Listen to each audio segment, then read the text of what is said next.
లేందా తమాషా జరుగు ఇంకా జరుగు జరగాయా బాబు ఇంకా జరగండి కోషిష్ చేస్తారందా ప్లీజ్ జరగండి దిశ దశ లేకుండా అన్నమో రామచంద్ర అని అలమటిస్తున్న తెలంగాణ కోసం హైదరాబాద్ జలదృశ్యంలో ఫోటోగ్రాఫర్స్ ప్లీజ్ జరగండి ప్లీజ్ జరగాయ బాబు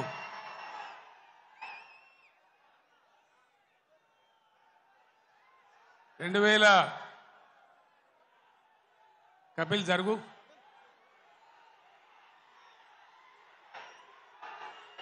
జరగాయ బాబు అంతా లుల్లి పెట్టి తినబడతలేదా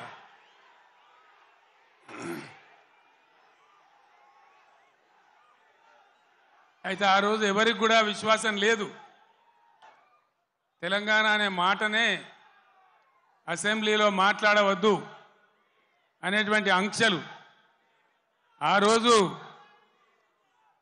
రోజు నాకున్న పదవులన్నీ ఇసిరి వాళ్ళ ముఖాన పడేసి తెలంగాణ ఖచ్చితంగా నిలబడాలి కలబడాలి సంత రాష్ట్రం కావాలి అయితే తప్ప దిక్కు లేదని ఒక్కనిగా ఒక సైన్యంగా నాతో పాటు పిడికడ మందితో జై తెలంగాణ అని బయలుదేరినాం హైదరాబాద్లో చర్చోపచర్చలు ఎక్కడికి పోవాలి ఏం చేయాలి మీటింగ్ స్టార్ట్ చేయాలి ప్రజల్లోకి పోవాలి ఇది ప్రజా గర్జన కావాలి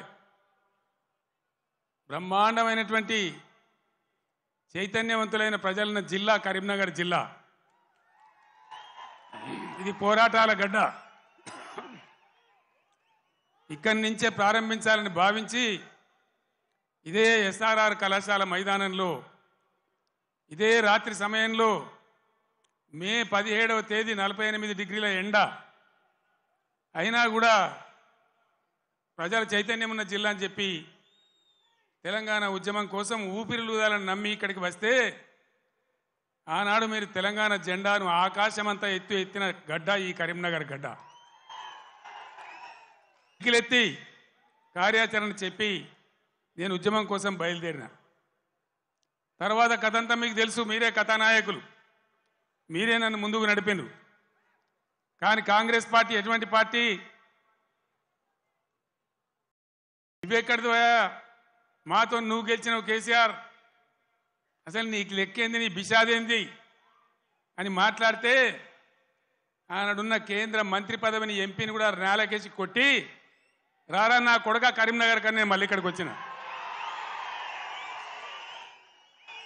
ఎన్ని కోట్లు ఖర్చు పెట్టినరో ఎన్ని మాయోపాయాలు చేసినరో మొత్తం రాష్ట్ర ప్రభుత్వం ఎన్ని గింగిరాలు కొట్టిందో మీకు తెలుసు నాకంటే ఎక్కువ కానీ బ్రహ్మాండంగా మళ్ళొక్కసారి ఇది పదునైన కరీంనగర్ గడ్డ బిడ్డ ఇది తెలంగాణ అడ్డా అనే పద్ధతిలో 2.5 లక్షల మెజార్టీతో నన్ను గెలిపించి మరొక్క మారు తెలంగాణ చైతన్యాన్ని చాటిన గడ్డ ఈ కరీంనగర్ గడ్డ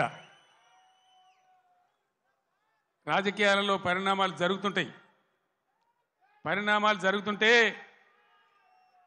మనం మంచిగా చేసినాం తెలంగాణ సాధించినాం నేను మీకు ఒకటే మాట మనవి చేస్తా ఉన్నా కొన్ని సందర్భాలలో అత్యాశకో దురాశకో లేదా మరో రకంగానో ప్రజలు మోసపోతారు మొన్న కూడా మోసపోయి కాంగ్రెస్ పార్టీని గెలిపించాను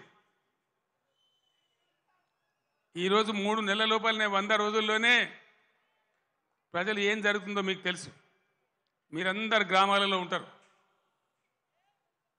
ఏం మాట్లాడతామంటే మేము ఎక్కువ ఇస్తాం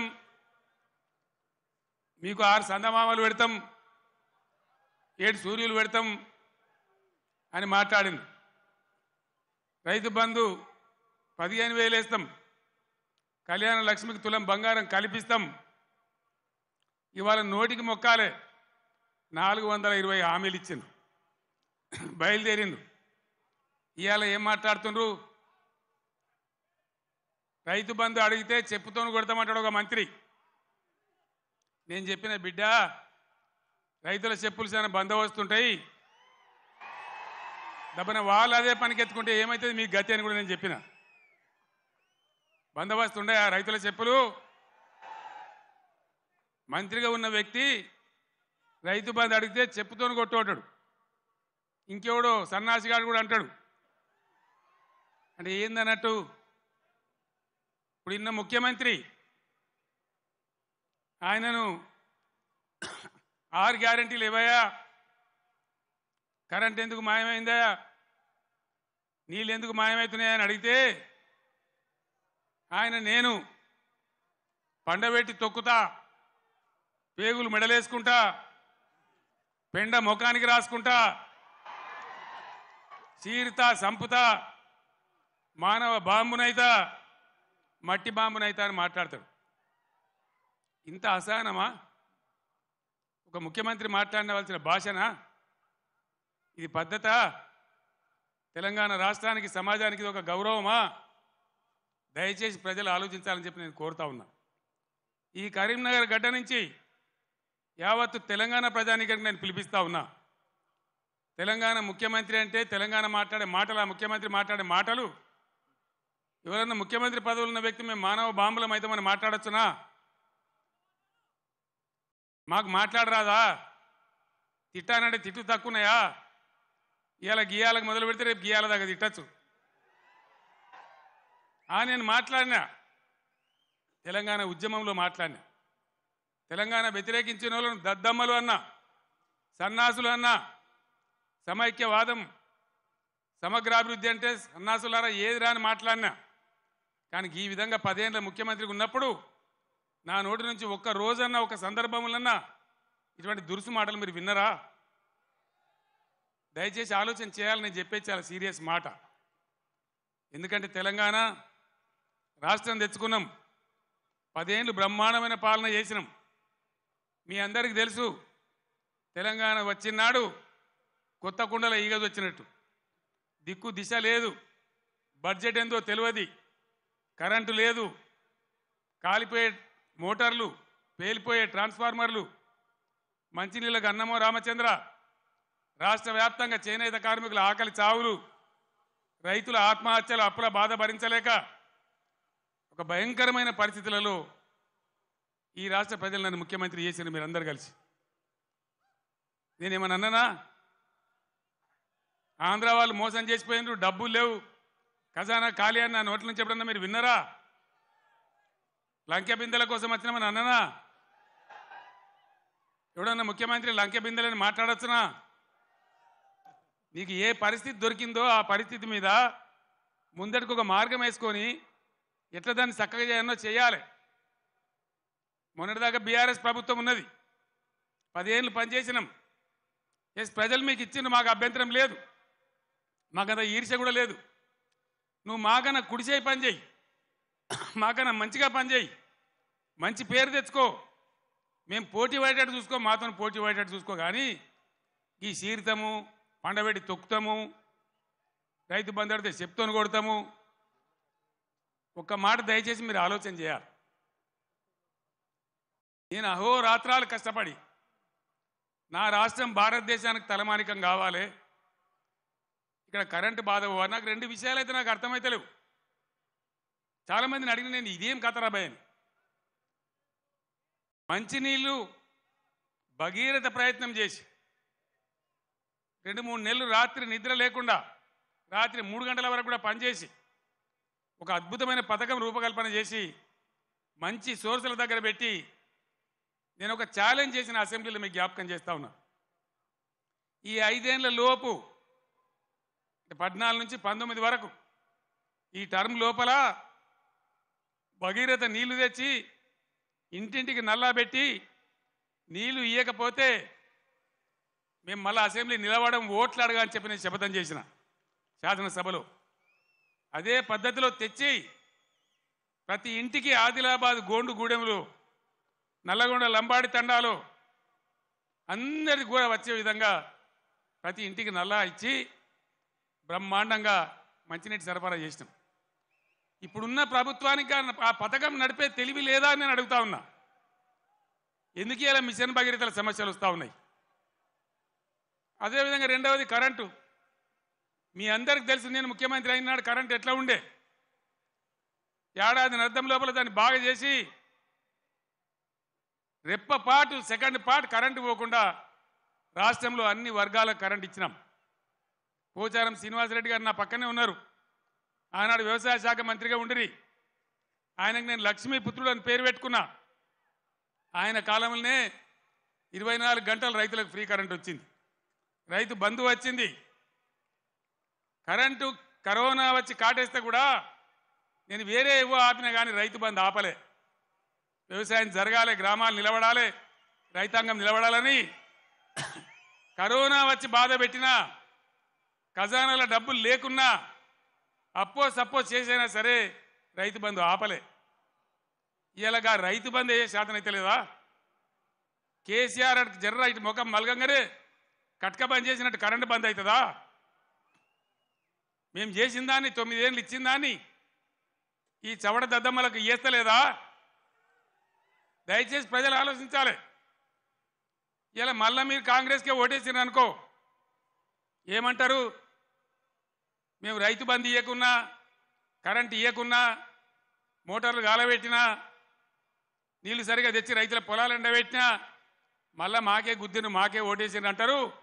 6 గ్యారెంటీలు 3 గ్యారెంటీలు అన్నిటికన్నిటికీ ఎగనామం పెడతారు. ఇది కాంగ్రెస్ చరిత్ర మీరు చూసిందే. ఇప్పుడే చెప్పిన వినోద్ కుమార్ గారు ఇదే అత్యవసరం బీఆర్ఎస్కి ఎంపీలు. ఎందుకంటే ఈ టైంలోనే మీరు కర్రు కాల్చి సురుకు పెట్టకపోతే నిర్లక్ష్యం వచ్చేస్తుంది, అహంకారం పెరిగిపోతుంది. ఇప్పుడు చెప్పుతోని కొడతా అంటే రేపు నిజంగానే కొడతాడు. ఆ విధంగా మోసపోదామా? లేదు బీఆర్ఎస్ గులాబీ జెండా ఎగిరేసి బ్రహ్మాండంగా మన ఎంపీలను గెలిపించి ముందుకు పోదామా? తెలంగాణ సమాజం ఆలోచన చేయాలి. ఏం చేద్దాం? ఏం చేద్దామండి? గులాబీ జెండా ఎగిరేద్దామా? ఈ పార్లమెంట్ ఎన్నికల్లో ఎంత బలంగా గులాబీ జెండా ఎగిరితే ప్రజల పక్షాన కాపలాదారులుగా ఇంతకుముందే వినోద్ గారు చెప్పినట్టు బ్రహ్మాండంగా ముందుకు పోతాం. ఇంతకుముందు వినోద్ గారు చెప్పినారు కరీంనగర్ పార్లమెంట్ కాబట్టి నేను చెప్తా ఉన్నా. భారతదేశంలో ఎన్ని జిల్లాలుంటే అన్ని జిల్లాలకు ఒక్కొక్క జిల్లాకు నవోదయ పాఠశాల ఇవ్వాలనేది కేంద్ర ప్రభుత్వ చట్టం. మనం 10 జిల్లాలు పోయి 33 జిల్లాలు అయినాం. 150 ఉత్తరాలు రాసిన నేను నరేంద్ర మోడీ గారికి పర్సనల్గా పోయి అడిగిన, ఇది చట్టం ఉన్నదా, ఇది న్యాయం, మేము కొత్త రాష్ట్రం, మేము బాగుపడాలి, ఈమంటే ఒక్క నవోదయ పాఠశాల కూడా ఇవ్వలే. ఒక్కటంటే ఒకటి కూడా ఇవ్వలే. ఒక్క నవోదయ పాఠశాల ఇయ్యరు బీజేపీకి. ఒక్క ఓటు కూడా కరీంనగర్ ఎందుకు వేయాలి? ఇవాళ దయచేసి ఆలోచన చేయాలి. దేశవ్యాప్తంగా 157 మెడికల్ కాలేజీలు పెడితే ఒక్క మెడికల్ కాలేజీ కూడా మన తెలంగాణకి ఇయ్యలే. 100 సార్లు అడిగితే కూడా. మరి ఒక్క నవోదయ పాఠశాల ఇవ్వని, ఒక్క మెడికల్ కళాశాల ఇవ్వని బీజేపీకి ఎందుకు ఓటేయాలి? బండి సంజయ్ ఇక్కడ ఎంపీ ఏం చేసినట్టు మీరు దయచేసి ఆలోచన చేయాలి. 5 రూపాయల పని చేసినరా? 5 రూపాయలు ఏమన్నా 10 రూపాయల పని జరిగిందా? ఇంతకుముందు వినోద్ గారు చెప్పిన, నేను మళ్ళీ చెప్పదలుచుకోలే. ఆయన ఉన్నప్పుడు కరీంనగర్ స్మార్ట్ సిటీ కానీ, జాతీయ రహదారులు కానీ, రైలు మార్గం కానీ, ఇంకా అనేక ఇన్స్టిట్యూట్స్ గురించి కానీ కేంద్రంతో పోరాటం చేసిండు. చాలా ఎక్కువసార్లు పార్లమెంట్లో మాట్లాడిండు. అసలు బండి సంజయ్కు వినోద్ కుమార్కు పోలిక ఉన్నదా? దయచేసి మీరు ఓటు పోసే ముందు ఆలోచించాలని కోరుతా ఉన్నా. ఎటువంటి వాడు మన ఎంపీగా ఉంటే మనకు లాభం అవుతుంది? నిజాయితీగా ఉండి నా ఎంబడి నిజాయితీగా ఆశాంతం ఉద్యమ పొడుగున ఏనాడు కూడా మడమ తిప్పకుండా పనిచేసిన నాయకుడు వినోద్ కుమార్. నిజాయితీకి మారుపేరుగా ఉన్న వ్యక్తి వినోద్ కుమార్. ఏ జిల్లా ప్రజలైతే తన ఎంపీ గెలిపించిండ్రో వాళ్ళ కోసం అన్ని రకాలుగా ముఖ్యమంత్రిగా నాతోని కానీ కేంద్రంతో కానీ కొట్లాడి ఈ ప్రాంతానికి పనులు కానీ, డబ్బులు కానీ, నిధులు కానీ రాబట్టడానికి అన్ని విధాల పనిచేసిన వ్యక్తి వినోద్ కుమార్. దయచేసి ఆలోచన చేయాలి. కేసీఆర్ ఉన్నాడు, ఒక ఎకరం పొలం ఎండిందా? మరి ఇవాళ ఏం బీమారి వచ్చింది? ఈ బీమారి ఇట్లనే ఉండన్నా? మళ్ళా తెలంగాణ ఆత్మహత్యలు రావన్నా? మేము ఏం చేసినా ఒక పథకం ప్రకారం చేసినాం, ఒక సిస్టమ్ ప్రకారం చేసినాం. తెలంగాణలో వ్యవసాయ స్థిరీకరణ జరగాలని వ్యవసాయ పాలసీ పెట్టుకున్నాం. నాకు ఎవరు దరఖాస్తు చేయలే, దండం పెట్టలే, ఎవరు ధర్నా చేయలే. రైతు బంధు తెచ్చినాం. దేశంలో ఏ రైతు నాయకుడు తేలే. చరణ్ సింగ్, దేవిలాలు, మహారాష్ట్రలో వసంత్ దాదా పాటిల్, చాలామంది రైతు బిడ్డలు ముఖ్యమంత్రులు అయినారు. కానీ వాళ్ళు ఎవరు పెట్టలే. ఇండియాలోనే మొట్టమొదటిసారిగా రైతు బంధు అనే పథకం పేరు పెట్టి స్టార్ట్ చేసిందే కేసీఆర్ ప్రభుత్వం కాదా? మీరు ఆలోచించాలని నేను కోరుతా ఉన్నా. రైతు బీమా, రైతు చచ్చిపోతే అడిగే దిక్కు లేకుండే. రైతు ఏ గుంట భూమిన రైతు చనిపోయినా 5 లక్షల రూపాయల బీమా తెచ్చిపెట్టినాం. ఇలా దాని గురించి వివరం లేదు. ఏ విధంగా పరిశ్రమలు వచ్చినాయి, ఏ విధంగా ఐటీ వచ్చింది, ఏ విధంగా రాష్ట్ర జిఎస్డిపి పెరిగింది, ఏ విధంగా రాష్ట్ర పర్ క్యాపిటా పెరిగింది. దయచేసి కరీంనగర్ మేధావులు, తెలంగాణ ప్రజలు తమ పార్లమెంట్లో ఓటేసే ముందు ఈ విషయాలన్నీ కూడా ఆలోచన చేయాలి. మీ అందరినీ కూడా నేను కోరేది ఒకటే. నేను పెద్ద లంబా చెవుడా గంటసేపు మాట్లాడా, మీరన్నీ చూస్తున్నారు. ప్రతిదానికి మీరే సాక్షులు. కేసీఆర్ నాడు ఎట్లా పచ్చని పొలాలుండే, ఎట్లా 24 గంటల కరెంటు ఉండే, ఇలా ఇంత మాయలమే ఎట్లా మాయమైనాయి, ఎందుకు మాయమైనాయి? ఈ అసమర్థ కాంగ్రెస్ పాలకులు బోగస్ మాటలు చెప్పిండ్రు. రైతులకు బోనస్ ఇస్తామన్నారు. మొన్న వానకాలం పంట బోనస్ ఇచ్చిండ్రా? ఇప్పుడు యాసంగి గురించి ఇస్తామని చెప్తున్నారా? అంటే బోనస్ బోగస్ అయిపోయింది.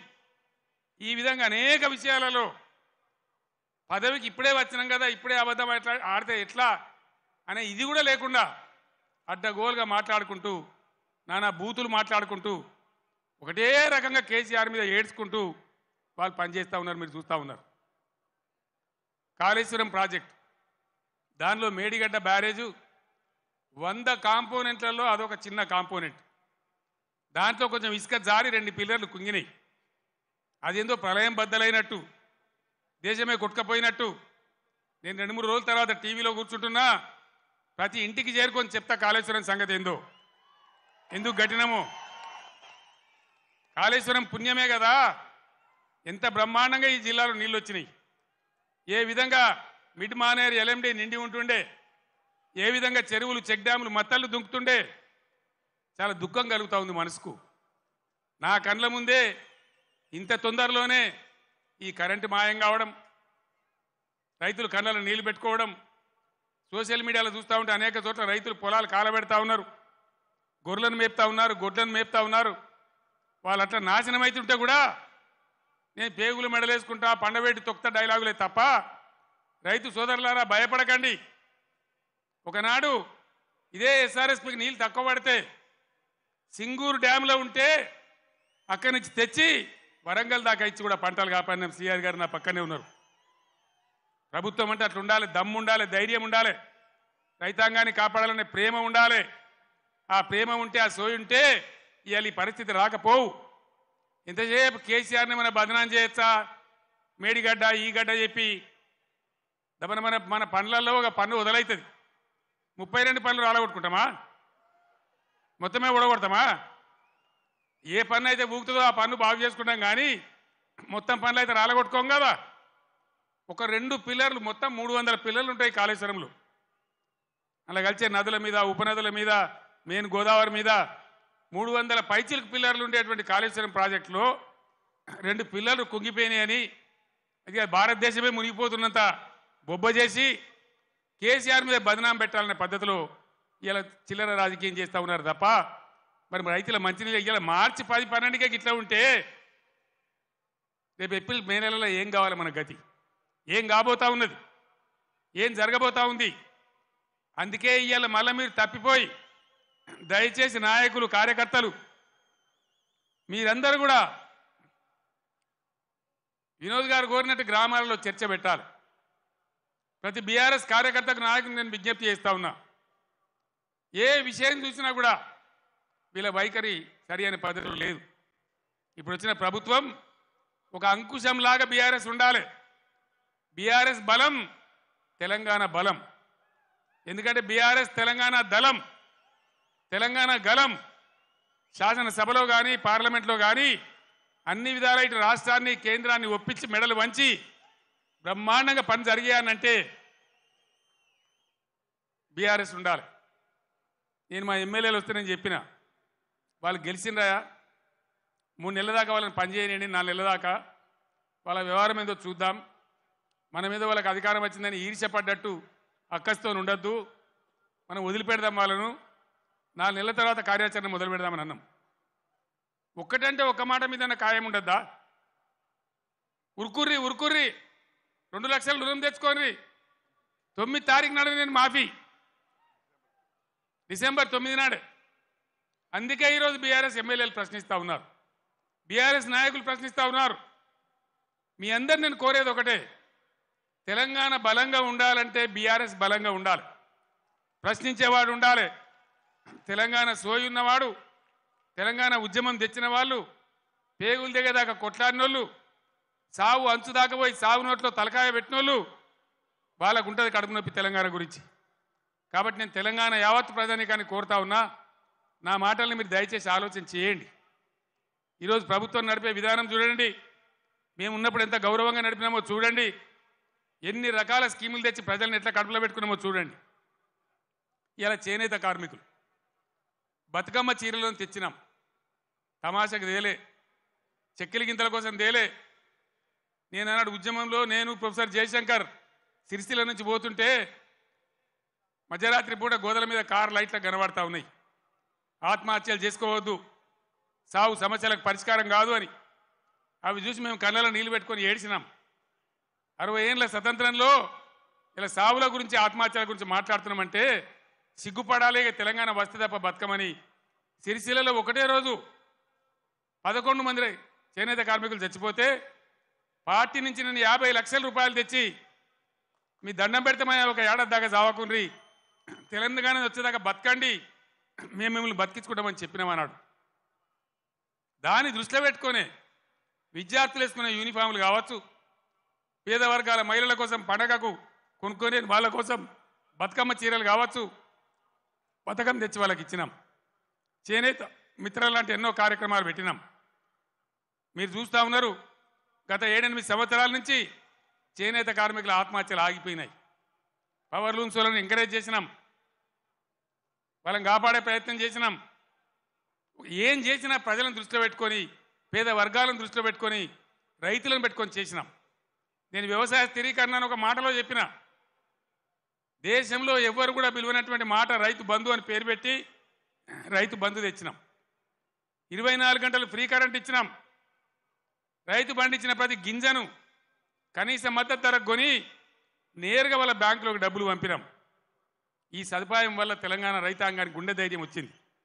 ఇక నిలబడగలుగుతాం అనుకున్నారు, కానీ 3 నెలలనే ఇంత మార్పు జరిగితే, పంటలు ఎండబెట్టే పరిస్థితి వస్తే నా కళ్ళలో కూడా నీళ్ళు వస్తూ ఉన్నాయి. ఏం అన్యాయం, ఏం గరి. ఆనాడు సమైక్య పాలకులు ఇచ్చినాం, ఇప్పుడు అంతకంటే కూడా భయంకరంగా తయారైందని. నేను చేనేత కార్మికులు కూడా మనవి చేస్తూ ఉన్నా, మీరు మళ్ళీ బతకాలంటే మీ తరఫున కొట్లాటోళ్ళు అసెంబ్లీలో ఉన్నారు, పార్లమెంట్లో కూడా ఉండే అవసరం ఉంటుంది. ఇటు రాష్ట్రాన్ని అటు కేంద్రాన్ని నిలదీసి ఖచ్చితంగా చేనేత కార్మికులు కూడా దయచేసి ఇలా ఆలోచన చేయాలి. ఓటు ఏదో తమాషకేయద్దు. మొన్న కూడా కొంతమంది తమాషకేసిండ్రు. ఏమైంది, కరెంటు బాగా అయింది, మంచినీళ్ళు బాగా అయింది, రైతు బంధు వస్తుంది, ఇవన్నీ సెటిల్ అయిపోయినాయి, ఇక బాధ లేదు, వీడేమో ఎక్కుతున్నాడు కానీ ఆయనతో దురాశ కట్టి చేయి చాపిండు. తీర్థం పోదాం తిమ్మక్క అంటే వాడు గుల్లే, మనం సల్లే. తీర్థం పోయినాం నమ్మి, కాంగ్రెస్ తీర్థం పుచ్చుకున్నాం. ఏమైంది, వాళ్ళు మంచిగా పదవులకు ఎక్కిండ్రు, బ్రహ్మాండంగా ఉన్నారు, డబ్బు మూటలు గుంజుతున్నారు, దౌర్జన్యంగా దోపిడీ చేస్తున్నారు, ఢిల్లీకి మళ్ళీ సూట్ కేసులు పంపుతున్నారు. ఆ పని మీద బిజీ ఉన్నారు ఫుల్గా. ముఖ్యమంత్రి మంత్రులు హైదరాబాదు ఢిల్లీ హైదరాబాద్ తిరుగుడు, 3 నెలల 9 మాటలు పోతారు. ఇన్ని యాత్రలా అంటే ఏం జరుగుతుంది? మళ్ళోసారి తెలంగాణ ఆత్మగౌరవాన్ని ఢిల్లీ గద్దల పెద్దల దగ్గర, వాళ్ళ పాదాల దగ్గర తాకట్టు పెట్టి ఇలా మన ప్రాణాలతో చెలగాట మాడుతూ ఉన్నారు.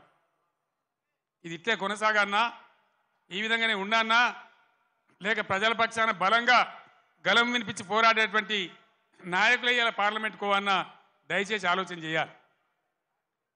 ఎందుకు బీఆర్ఎస్కు ఎంపీలు, ఇంతకుముందు 4 బీజేపీ ఎంపీలు ఏం చేసిండ్రు?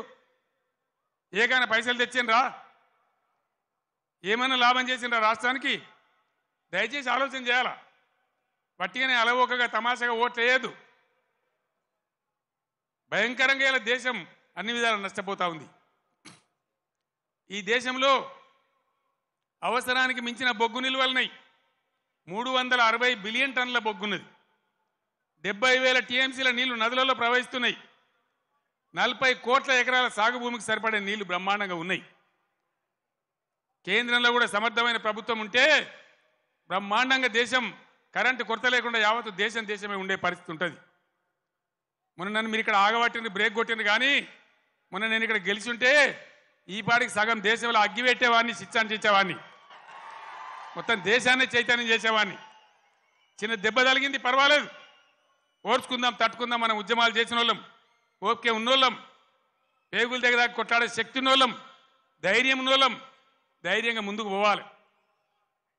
మేము దళిత బంధు తెచ్చినా, చేనేత కార్మికుల కోసం తెచ్చినా, రైతు బంధు తెచ్చినా, కులము మతము జాతి ప్రసక్తి లేకుండా మైనార్టీ రెసిడెన్షియల్ పాఠశాలలు పెట్టినా, బీసీలకు పెట్టినా, ఎస్సీలకు పెట్టినా, ఎస్సీలకు పెట్టినా, కులం చూడలే, మతం చూడలే, జాతి చూడలే. ఇలా మనం కూడా తెలంగాణ జాతిగానే నిలబడాలి, కలబడాలి.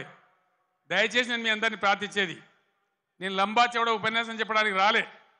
ఒక మెసేజ్, ఒక టేకాఫ్.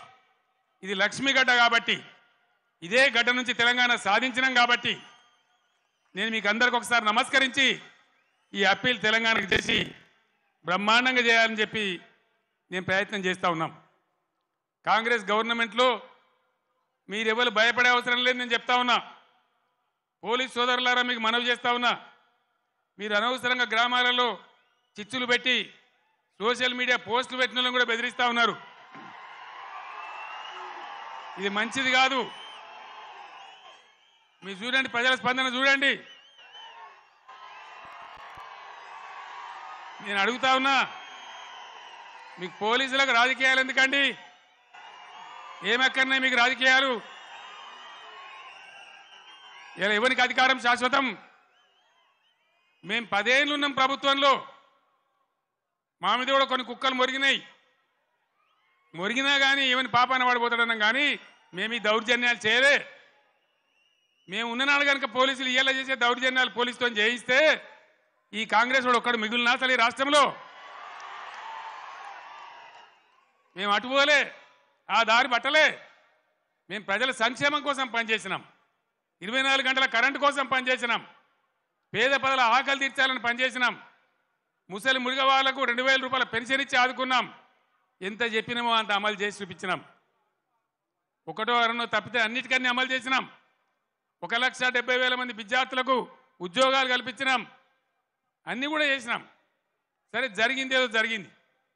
భవిష్యత్తులో ఇప్పుడు జరగాల్సింది, నేను మీ అందరినీ కోరేది, ఈ కరీంనగర్లో నిలువెత్తున తెలంగాణ సోయి నింపుకున్నవాడు మన వినోద్ కుమార్.